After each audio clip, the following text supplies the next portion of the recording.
All right, welcome everyone. Good afternoon. My name is Alberto Vargas, and I am the VP and General Manager of Data Center and AI Sales at Intel. It's a pleasure to be here with all of you at re:Invent. We have a ton of history, a ton of partnership history with AWS, and we're pretty challenged, and we find a lot of pleasure in challenging ourselves to find innovative technical solutions for our customers to try to address the world's most urgent problems. So because of that, we're here today to talk to you a little bit about how some of our different companies are trying to do that to enable some of those great solutions. So whether it's enabling compute-intensive workloads to speed pharmaceutical discoveries or powering the technology that supports autonomous driving, Intel and AWS are always striving to positively impact the world. So in this section, my colleagues and I are going to share how the across hardware and software ecosystems, and how we pride ourselves in being one of the companies that does that for our both direct and indirect customers. We do pride ourselves in being the sole company that combines software, depth and breadth, world-class silicon and platform design, as well as packaging and process expertise with dependable scale manufacturing. Intel's ability to deliver on software and hardware and manufacturing at scale ensures that AWS is always running on innovative compute platforms optimized for customer challenges. So technology has never been more important to humanity than it is today. With every aspect of our lives becoming more and more digital, the technology industry needs to prepare itself for an incredible increase in demand. And we truly believe that semiconductors are going to be the underlying technology that is going to empower our customers' innovations. And this is going to be accelerated by what our CEO, Pat Gelsinger, calls the 5 superpowers, which is what you see on this slide. Ubiquitous compute, pervasive connectivity, cloud-to-edge infrastructure, artificial intelligence, and sensing. Together, these superpowers reinforce and amplify one another. This allows us to push forward with innovation, discovery, and disrupting that is going to help our customers capitalize on the fastest growing opportunities, unlocking new possibilities for them. So let's talk a little bit about the 5 superpowers. Ubiquitous compute is exactly what it means. It means that compute is going to be everywhere, and it's going to change the way that we interact with our world. Pervasive connectivity is going to empower us to take data, move it, store it, and analyze it, so that we, as a total ecosystem, can come up with new solutions that are innovative and new products and services that solve some of those very challenging problems for really all of humanity.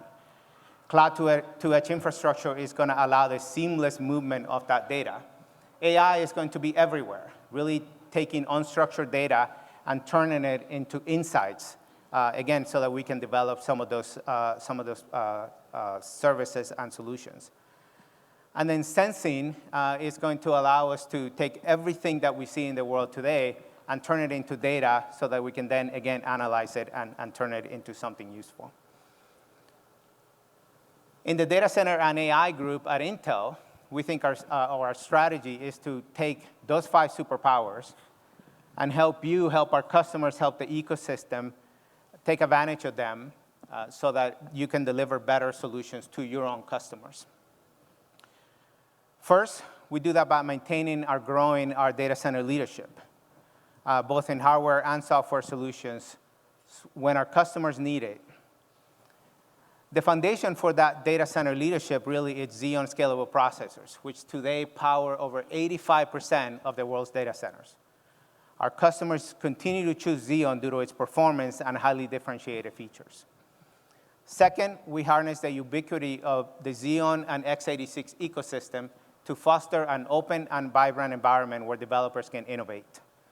The ecosystem of our customers can help lower development costs, enables faster time to market, and improve their total cost of ownership. And last, we're going to leverage our unmatched strengths in AI and security capabilities and make them pervasive across our products and market segments. Another key ingredient of our strategy is our engagement with our portfolio companies like Granulate and Habana.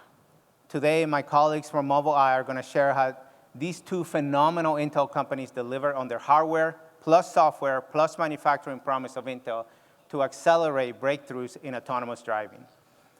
Now I'd like to welcome my friend, Ohad Shitri, Senior Director of Engineering and Algorithms, to tell you about Mobileye's amazing work leading the evolution of autonomous solutions and, in turn, making the roads safer for all of us.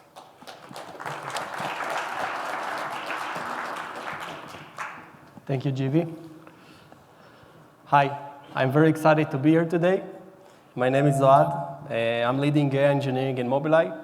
Today, I'm going to talk about scaling AI training at Mobileye with Amazon EC2 DL1 instances. Let's start. It's always nice to start with a video. Let's keep your attention. So Mobileye is a company developing an autonomous driving and ADAS technology, including sensors, computer chips, and software. The company is founded in 1999, yes, more than 20 years ago, by Professor Amnon Shashua and Ziv Aviram. Shipped the first IQ, which is our system on chip, in 2007, and since then deliver more than 100 million chips. In this video, you can see our AV, autonomous driving, drives in Jerusalem roads. You can see that our AV handle complex situations, complex roads in a different daylight conditions. Mobileye offers a variety of ADAS solutions, starting from ADAS to Mobileye Supervision, L2+, all the way to robotaxi and consumer AV. More than 50 OEMs adopting Mobileye solutions, while more than 800 different vehicle types launched with Mobileye products inside. So, how does it work? Mobileye approach for autonomous driving is based on 3 technological pillars. The first one is the sensing challenge. A composition of independent systems leads to true redundancy and reduces the probability of error. By building 2 different systems, one is based on cameras only, computer vision based, and the second is based on LiDAR and LiDAR, we have a high-level fusion and reduce the MTBF significantly. The second challenge is mapping. We need to build in highly detailed and accurate maps based on crowdsourcing. With our amazing RAM technology, we build our maps based on the data that transmit from the vehicles, and in our servers, build the accurate maps and deliver it back to the vehicles. And finally, the RSS, which is the Mobileye formal driving policy for decision making. Today, I'm going to focus about the sensing challenge. As we saw in the video before, the sensing challenge is huge. We need perfect perception of all objects in lanes in surround system with extremely low mean time between failure, which is MTBF. Our system needs to work great on all different complex scenarios, in every weather condition, and most important, everywhere in the world. Let's talk about our engineering challenge. We need to solve many computer vision problems at once in real time. For example, object detection, object tracking, and image segmentation. The number of machine learning models in our IQ, which is our system on chip, is very big, and we need to accelerate all those models together. We need to support different setups for different customers. Hence, we need to be very flexible with our deployment. So the main challenge is how to squeeze all those neural networks into a cost-aware, low-power chip without compromising the performance of each technology. Let's explain it in a more visual way. As you can see here, different computer vision tasks solved by different machine learning models that even developed in different teams. For example, the first row, detection the task, and used an input image as input, running a convolutional neural network, and then provide a high-level task. In order to optimize our compute resources, we've created a shared backbone to solve many computer vision tasks at once. Most of the compute is done on the backbone side, while the tasks are relatively small. The goal of the backbone is to provide the best features, we call it the embedding maps, in order to solve all the computer vision tasks in a very accurate. So the backbone develop is actually decoupled from the technologies and even done by a different team. How we solve this problem? We exploit the advantage of knowledge distillation, which has been shown as an effective method to improve algorithmic performance in many studies. Each technology provides the best teacher. Actually, a teacher is a deep neural network that solves a specific computer vision task, for example, object detection. And then we optimize the student, which is the backbone, in a student-teacher learning and utilize the knowledge distillation technique. So why use knowledge distillation? What are the main benefits? First, it solves our problem by reducing the computational cost by shared compute. Different technologies are decoupled from each other and can even optimize in different teams. This makes our development process very efficient. We can use unlabeled data. Mobileye has one of the largest AV datasets in the whole world. As you may guess, most of the data is unlabeled. With knowledge distillation, we can utilize all the unlabeled data very efficiently to improve algorithmic performance. And last, and probably the most important, teachers are chip agnostic. A team can develop a teacher, which is deep neural network that solves a computer vision task, and can deploy it to a different setups or even a different IQs. This makes our development process very simple and efficient. So, a short recap. We started with the sensing challenge and the engineering challenge within the sensing challenge. And now we're going to talk about how we actually develop this kind of backbone. What is the development challenge? This kind of workflow requires massive compute resources for research and development. Moreover, we must meet short development cycles. It's actually a core model in our product, and it needs to be updated frequently. We need to keep our development environment very flexible because the training scheme is very complex and not trivial. Hence, we must use a training hardware which is very cost-effective.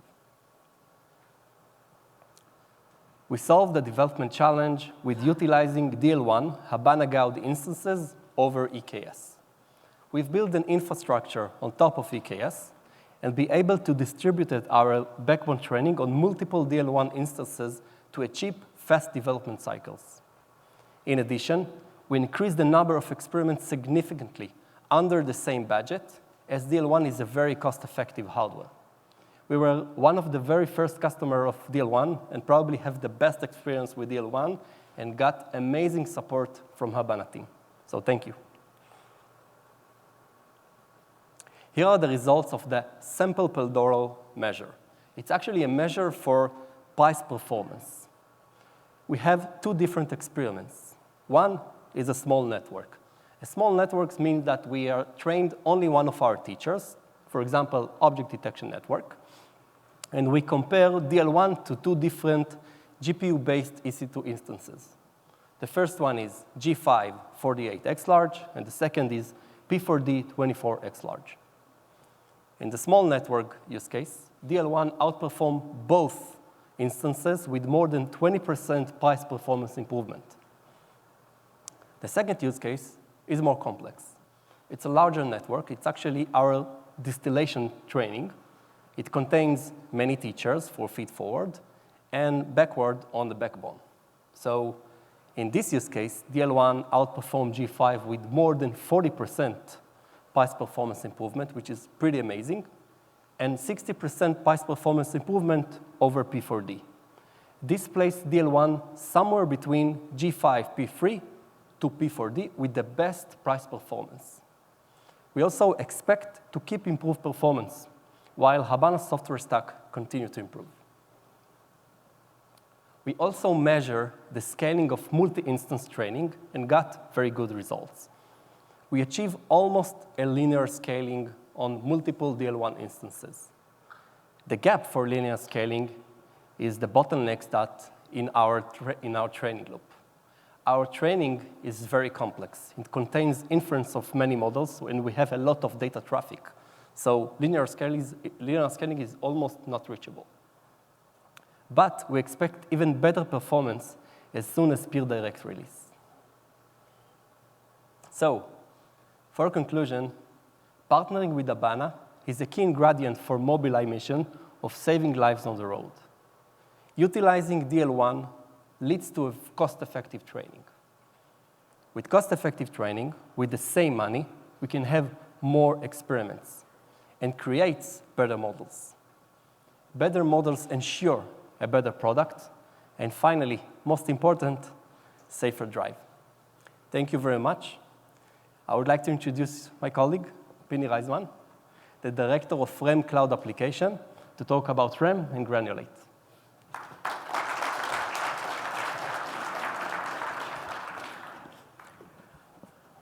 Well, hello. My name is Pini Reisman. I've been working in Mobileye for the last 20 years. And in the last 5 years, I've been working in the group that is in charge of building high-definition maps for autonomous driving called REM. Now, after I had presented some of the challenges of the sensing operation in Mobileye, I'll speak a bit about the challenges of high-definition mapping in Mobileye, with emphasis on the challenges of scale and accompanied cost, and how Granulate helped us mitigate this cost. Now, autonomous vehicles and high-end driver assist systems require high-definition maps to perform their autonomous driving functions. Now, these maps need to be highly accurate in their geometric description of the road structure elements, things like lane marks, drivable paths, curbs, guardrails, stop lines, and more and more. But they also need to describe the relevant semantics of the road, things like the relationship between neighboring lanes, the right-of-way and merges and junctions, and also the relevancy between traffic lights and lanes and stop lines and stop signs, who gives way to who and who's relevant to who.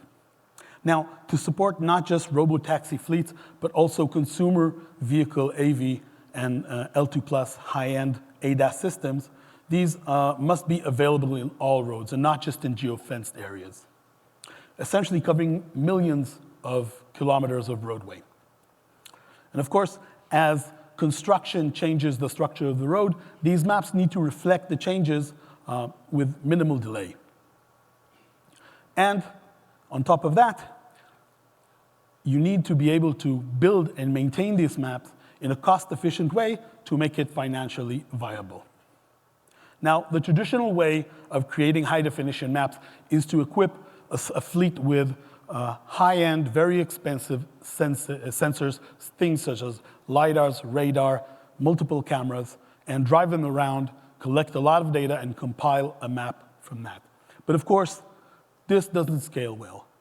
Not only do the sensors cost way too much to be able to deploy them in a global scale, just the sheer task of driving all these roads with a dedicated fleet with human drivers that need to be paid to get paid, and the fuel costs surmounts to something that doesn't scale to continent-wide level. So this puts us in a place where the demands of maintaining and creating such a map, it seems like an unattainable challenge. Now, the way that Mobileye addressed this challenge is by REM. Now, REM stands for Road Experience Management, and it's our solution for creating scalable, high-definition maps for autonomous driving. Now, Mobileye already has millions of road sensing driving assistance systems that are driven by real-world consumers and deployed in a global footprint. By leveraging these smart ADAS systems that already detect the road elements, we can then get an extremely cost-effective mapping fleet without the need to pay for so many drivers and so many drives. We can then move the data collected from these millions of cars around the world into one coherent representation of the road geometry, the driving semantics, and traffic rules, and all in an automated process. We call the resulting map the Mobileye Roadbook. Let's understand how the process works. It starts with, again, consumers driving their car. The sensing results from these ADAS systems are harvested, anonymized, compressed, and then uploaded in a very compact format with an average bandwidth of around 10 kilobytes per kilometer driven. Now, this data accumulated from millions of drivers driving their cars for their daily commute allows access to a multitude of road observations. First of all, exact motion vectors of the cars as they've been driven, GPS traces, which in of themselves are not accurate enough to get a high-definition map. But most importantly, the location of all the lane marks, road boundaries, signs, poles, crosswalks, and a lot more observations that are collected by these systems relative to the location of the camera. This anonymized data is continuously uploaded and ingested into our AWS account and lands in our data lake in S3. Now, once enough drives have passed on a road segment, our map creation engine uses state-of-the-art algorithms to align all the different drives together, all the observations into one highly accurate 3D coordinate system. We can then cluster, filter, and model the various observations to produce highly accurate 3D representations of the road elements. Things like lane marks, drivable paths, curbs, guardrails, stop signs, stop lines. We then use the rich detection capabilities of the ADAS system alongside with behavioral observations from the human drivers who drove on these roads to infer the various semantic relationships we talked about, all the way to learning the driving culture in every road and locale. This combination of geometric and semantic layers is encoded in our detail map, which we call the Mobileye Roadbook. Now, the map is then made available to download in small tiles to multiple clients from a highly available CDN in an encrypted and secure way. The vehicles using the maps can download them on demand and get the latest style, the latest view of the map that is relevant for their route. And once downloaded, the vehicles compare the observed road elements that they detect to the detailed description in the map to reach a localized position of within centimeter level accuracy inside the map. Now, as soon as this localization is achieved, the vehicles can extend their sensing capabilities with the data that's encoded in the map, access the valuable semantic information that is hidden from vehicle sensors, and also make better and more natural feeling driving decisions using the information coming from human drivers and the decisions they made. Now, Roadbook itself is an invaluable source of information for advanced driving systems. It provides a more accurate understanding of the scene, its inherent geometric and semantic structure beyond the capabilities of online sensing. It also provides an insight into the decision-making cues inferred from the anonymized, crowdsourced, real-world drivers, human drivers. And of course, all that with an accuracy level that is hard to achieve in online sensing and compute, providing it ahead of time to enable better timed decision-making for automated driving functions. A good analogy that I always use for this is consider how you drive when you fly into a different country, rent a car, go on the roads that you've never driven before in a country that has a completely different driving culture than yours. And compare that with driving to your workplace or driving your kids to school in a route that you've driven over 100 times, and you know exactly when you need to switch lanes and to avoid unnecessary traffic, for example. The map itself is, in essence, the memory of hundreds, if not thousands, of human drivers who already drove on those roads, and we get the benefit of their prior experience, allowing us to use less computation and get better results online. Now, these maps span large geographical areas, so creating them in one computational job is not feasible due to the scale of the data itself. To build large maps, we split the map into areas with smaller cells with overlaps between them. And the map is then built in each such cell independently, and once they finish building, they stitch together into a continuous, incrementally growing map. This also supports adding roads that gained enough coverage later in time by the fact that we can actually increase and change this map in an incremental way. And of course, as new drive data keeps coming from people driving around, we monitor and compare drives in already mapped areas to detect changes in the road versus the map, which we then remap using the new drives. This makes the roadbook a self-healing map, continuous both in space and time. Now, the roadbook is an invaluable source of information for advanced driving assistance systems. We've covered that already.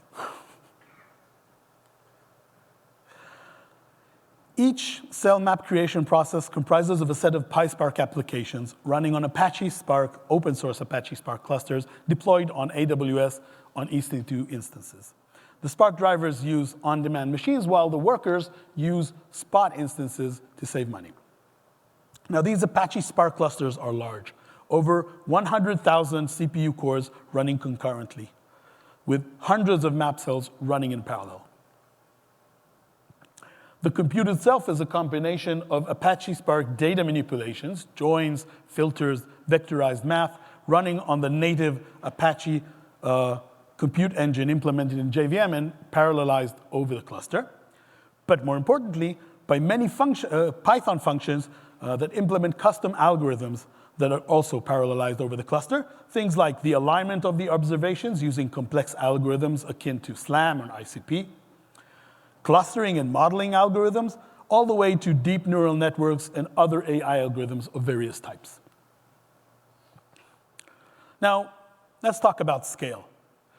REM is experiencing hypergrowth in scale in multiple fronts. First, in terms of the input data we work on, the harvesting of drive data is increasing in rate as more and more cars are sold with the REM harvesting functionality in them.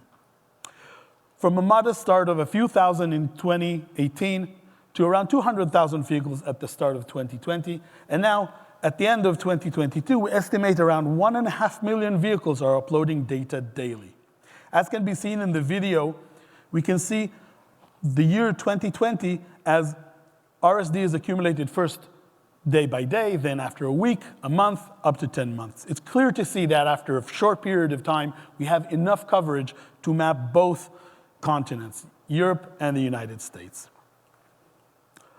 This translates into more drives again per road segment, increasing the road coverage over time, and this trend will accelerate and grow in a hyperlinear rate as more car companies are scheduled to deploy new models that support REM harvesting that are joining the already existing models that keep on selling. So this goes up and to the right. So that was about the input data. Second, the maps themselves, the output data that we need to produce, becomes ever larger, spanning more geographical areas, covering more road types, and becoming more and more dense. It's like we're creating denser maps. From mapping a single country's highway in 2018, around 15,000 kilometers of roadway, to a mid-sized country covering highways, arterial, rural, all intercity roads in 2020, around 200,000 kilometers, to an entire continent of intercity roads in 2021, around 2 million kilometers of roadway altogether. And from there, at the end of 2020, when we need to maintain several continents in parallel, also adding deep urban streets on top of the intercity roads, first in select areas and then later around the world. Third, the amount of complexity of features that are encoded in every road segment is growing as autonomous vehicle and high-end drive assist functions require and leverage more information from the drive data, and also add features into the map that need to be encoded as part of the output. Clearly, as time and product maturity progress, we move into the realm of exceptional scale.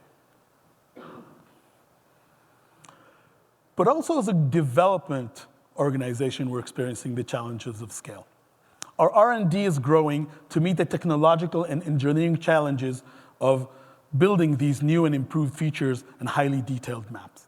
As the technology and project mature, failure cases become more infrequent, with higher MTBF, mean time between failures, requiring testing and validation at higher and higher scales.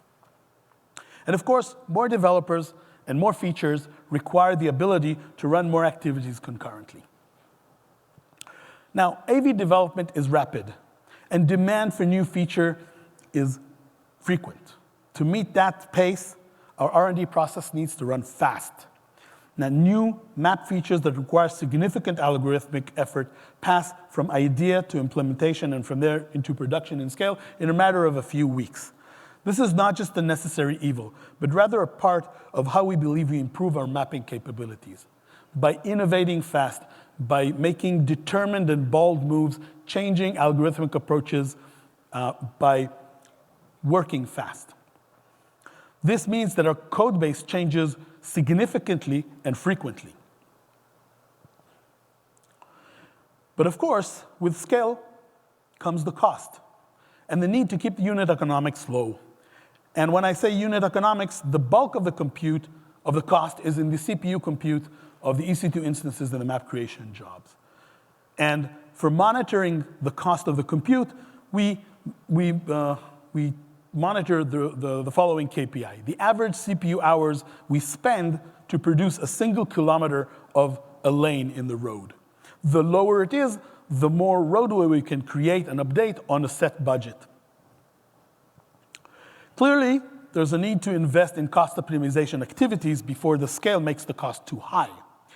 But optimization work delays time to market of new features. And as we said, the algorithmic code changes significantly and frequently, which means that relying on doing optimization efforts before pushing new developments into production will slow us down. There's a trade-off to be made here. And that's the point where we met Granulate. Now, before I start presenting what Granulate does, let's talk a little bit about operating systems. Operating systems are meant to serve many different applications. Some of them are CPU intensive, others are memory bound, and yet others are IO intensive. Now, operating systems have many dials and knobs to allow to configure them, but they generally ship with a configuration that is a compromise that is supposed to provide decent performance for anything that it may need to run. Decent, but not optimized. Now, Granulate is a self-learning optimization agent that sits in the interface between the application and the runtime and the OS. It monitors the pattern of usage of various resources, such as CPU scheduling order, locks, memory, network, and disk access patterns. It identifies recurring patterns as profiles and tailors for each such profile OS-level scheduling and prioritization decision regarding CPU, locks, caches, and memory accesses to improve that specific workload. In essence, it transforms the operating system from a general-purpose machine that is application agnostic to a custom machine that is fit exactly for the application it needs to run. Now, this prospect was very interesting for us to explore, as it could provide us cost benefits with very little work on our end. So together with Granulate, we decided in August 2020 to do a small proof of concept to jointly scope the potential. REM, Mobileye, provided sample PySpark code that is typical to the sort of Python algorithms that are used in production. And Granulate ran that workload on their own PySpark clusters to train the agent and optimize the run. The results came back within 3 weeks of work, speeding up the workload by 24%.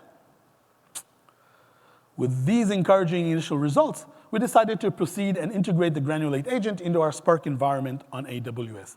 Now, a side note from our DevOps chief that is sitting right here, the DevOps team expected it to take a matter of a couple of weeks to integrate that technology across all our environments. But lo and behold, within a few hours, all the different environments had the Granulate agent up and running. Very simple, and of course, everyone needs a happy DevOps team, so good job. So we deployed the agent in a dedicated cluster and exposed it to a workload of several different maps running in a loop for a period of 3 weeks to train the agent. We then ran the same map 10 times with the Granulate optimization, and then another 10 times without the Granulate optimization, and compared the results. The results were dramatic. 45% reduction in CPU hours used. Now, this translates into a cost reduction of 45% in all EC2-related items. This means the on-demand instance cost, the spot instances cost, but also the EBS volumes that were attached to these instances. Looking deeper into the results, we can see the histogram on the right. The graph shows the distribution of CPU hours for the different map creation jobs for the benchmark, normalized by the run that used the most CPU hours. The runs with Granulate are in blue. The runs without the Granulate optimizations are in red. Note that all the runs without the Granulate optimizations consumed much more CPU hours than the runs with the Granulate optimization, but not only that, the runtimes became much more consistent when using Granulate optimization, as can be seen by the spread of the two graphs. And again, this is the same map, same inputs, same code, same cluster configuration, and of course, same output. We validated that. Only with Granulate optimization turned on and off. Of course, with such results, we deployed it on all our Spark workloads and environments, development and production.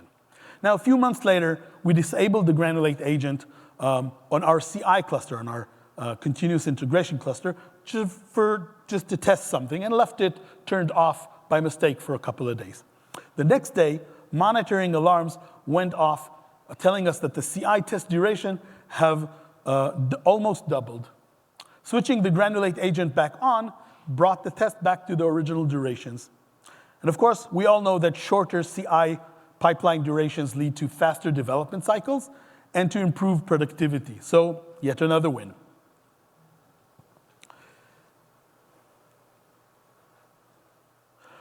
But beyond the actual cost saving, the type of this type of solution offers even more benefits. Granulate optimization does not require code changes. It continuously learns and adapts and improves even as the code changes and evolves. This means that we can continue innovating fast, pushing new features into production, and Granulate adapts to us and helps us keep the cost down with evolving code, allowing us to defer dedicated optimization cycles to a later stage without paying the full price for it. This way, our developers can spend more time on improving map quality for better driving experience and drive safety. And with this bottom line, I give you back to Gilberto.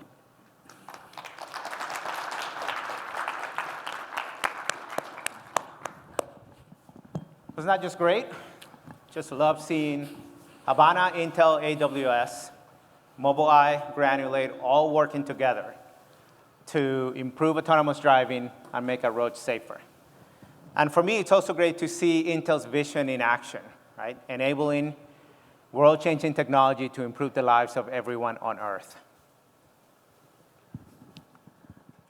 But our commitment to improving our world doesn't stop with Mobileye enabling safer roads, which, by the way, you can learn more about Mobileye and everything they're doing at the Intel booth here at re:Invent. But our portfolio companies are also working across every industry to tackle many challenges that relied on compute innovation. We have sessions later this week with groups like the Harvard Cancer Center, who accelerated their cancer research by dozens of years using Intel HPC instances on AWS. You can also learn more about our exciting work with 3DP4Me and Accenture, using AI to expand access to hearing aids globally. This makes me really proud to work for a company and an industry that is truly tackling those huge problems that we have as a race, as a human race, as an evolution. So to learn more about this, you can visit our booth on the show floor or register for our sessions at the reInvent portal. Ohad, Penny, and I are going to be in the booth, and we'll be around a little bit longer if you have any questions. I also see some of the Granulate and Habana colleagues in the audience who are going to be glad to answer any questions you may have.